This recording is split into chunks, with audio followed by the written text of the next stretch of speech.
सरकार की ड्यूटी बनती है उन जमीनों को कृषि योग्य बना करके भूमिहीनों को, या जिसके पास कम जमीन है, 1-2 बीघा जमीन है, उनको सरकार चाहे तो 15-20 बीघा जमीन मिल सकती है कि नहीं मिल सकती? बताइए, इतनी जमीन भारत में है। आप चलिए गाड़ी से कभी जाइए, देखो झारखंड में कितनी जमीन है, उड़ीसा में कितनी है, यही मिर्जापुर सोनभद्र में चली जाए कितनी जमीन है, उसको समतल सरकार करा सकती नहीं करा सकती। और जो कटीला पौधा लगाया जा रहा है हर जगह सड़कों के किनारे, ये बंद होना चाहिए। हम कह रहे किसी गरीब को 10 बीघा आवंटित कर दीजिए और पर्यावरण यदि आप चाहते हैं अच्छा रहे, प्रदूषण नहीं रहे, आप शर्त रख दीजिए भाई 5 बीघा में इसमें बाग लगाओ, फलदार वृक्ष लगाओ, पर्यावरण सही हो जाएगा कि नहीं सोचेगा, और उसमें उसकी आय बढ़ेगी कि नहीं बढ़ेगी, और 5 बीघा में खेती भी करे। तो यह जो व्यवस्था एक बार चौधरी चरण सिंह ने थोड़ा सा सुधार किया था, जिसमें कुछ लोगों को जमीनें मिल गई थी, जो बुजुर्ग लोग हैं जानते हैं कि नहीं जानते। एक बार सीलिंग एक्ट कानून आया था, कुछ लोगों को जमीनें उसमें भी मिल गई थी, लेकिन उसका भी दुरुपयोग हो गया। एक ही व्यक्ति अपने परिवार रिश्तेदार में कई नाम से जमीन कर दिया, पता ही नहीं चल पाया कि इसके पास हजारों एकड़ जमीन है। तो इस तरह से पारदर्शी व्यवस्था होनी चाहिए, सबको जगह जमीन उपलब्ध कराया जाना चाहिए। तो जब जमीन हो जाएगी, नौकरी होगी, रोजगार होगा, हाँ, कल कारखाना कंपनी फैक्ट्री जो है उतने से भी सबको रोजगार नहीं मिल सकता, फिर भी कुछ बेरोजगार बच जाएंगे। उसके लिए दूसरी व्यवस्था है कि उन्हें कम से कम 10 लाख रुपए का लोन दिया जाए ऐसे युवाओं को जो रोजगार करना चाहते हैं, और ब्याज नहीं लेना चाहिए, उसमें ब्याज नहीं लगना चाहिए, और 20% कम से कम अनुदान दिया जाना चाहिए। और यदि सरकार की अर्थव्यवस्था पर फर्क पड़ता है तो जो पूंजीपति है, बड़े बड़े जैसे अदानी अंबानी जैसे लोग हैं, उनसे उतना टैक्स बढ़ा, टैक्स बढ़ा, उनको क्या फर्क पड़ता है जब वो अरबों खरबों रुपया उनके पास है, 100-200 करोड़ चला भी जाएगा, क्या दिक्कत है उनको? तो ऐसे लोगों को टैक्स बढ़ा दीजिए यदि आपको दिक्कत हो रही है तो इस तरह से पूंजीवादी व्यवस्था जिस दिन खत्म हो जाएगी, उस दिन भारत में संपूर्ण आजादी आ जाएगी और संपूर्ण विकास हो जाएगा। विकासशील भारत विकसित राष्ट्र बन जाएगा, और सामाजिक परिवर्तन, सामाजिक न्याय। आज जगह जगह अन्याय अत्याचार होता है, तमाम दबंग है, माफिया लोग हैं, अत्याचार करते हैं। हमारी एक बहन बेटी अभी सौम्या सिंह जौनपुर की धरती पर आज न्याय के लिए तड़प रही है, डर की ठोकर खा रही है। 40-45 डिग्री तापमान पर भी कहीं एसपी के यहाँ, कहीं डीएम के यहाँ, कहीं कहा गुहार लगाया जा रहा है। अरे भाई, ये लोग कहते हैं कि हमारे पास बहुत बड़ी एलआईओ है, बहुत बड़ी तुम्हारे पास इंटेलिजेंस है, बहुत बड़ी सीआईडी है, बहुत बड़ी सीबीआई है, तो तुम्हारी सब कहाँ चली गई सीआईडी इंटेलिजेंस? तुम यही नहीं ढूंढ पा रहे हो 2-4 हत्यारों को, तो तुम पुलवामा वालों को कैसे ढूंढ लोगे? बताइए, बचा कैसे ढूंढ लोगे? आतंकवादियों को कैसे निपटोगे उनसे? तो इसलिए मैं आप लोगों से यह कहना चाहता हूँ कि यह जो न्याय की व्यवस्था है, इसमें क्रांतिकारी सुधार आना चाहिए।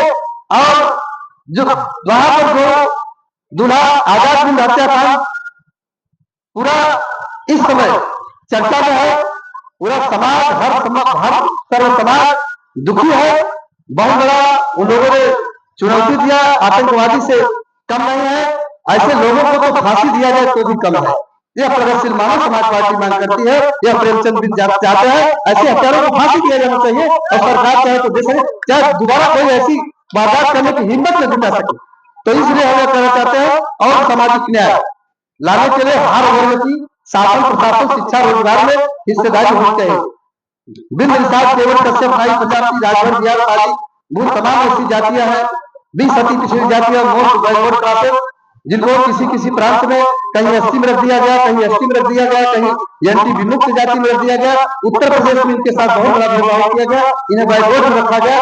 आज तक आरक्षण नहीं मिला है। आज जो बैकवर्ड आरक्षण है उसका भी लाभ बैकवर्ड की जो मजबूत जातियां हैं, जिनकी शासन प्रशासन को पकड़ है, और उठा लेती है, लेकिन अति पिछड़ी जातियां, इनको लाभ नहीं मिल पाता है।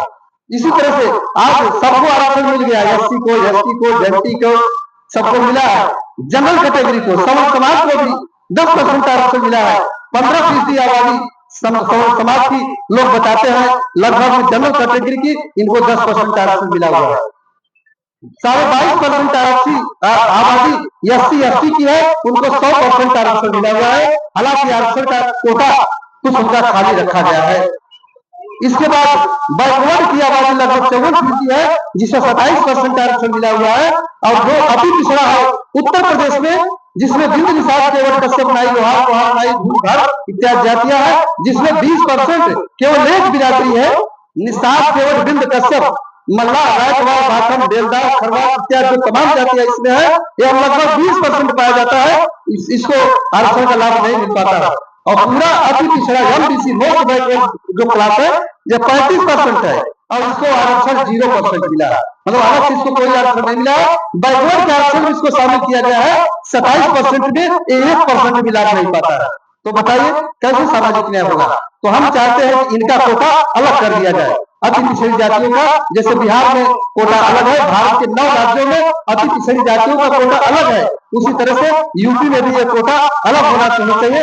जब ये आरक्षण की श्रेणी में आएंगे इनका विकास हो जाएगा। तो देखिए समय का अभाव है, गर्मी भी बहुत है, हम 2-3 मिनट में अपने भाई को विराम देना चाहते हैं। तो देखिए मुख्य आह्वान है, ये सत्ता और व्यवस्था परिवर्तन की लड़ाई है, एक तरह से आजादी की दूसरी लड़ाई है। आजादी भारत हमारा कई बार आजाद हुआ, कई बार गुलाम हुआ। कभी यहाँ पर मुगल आया, वो भी चला गया 400 साल तक शासन करके, अंग्रेज भी चला गया 100 साल शासन करके।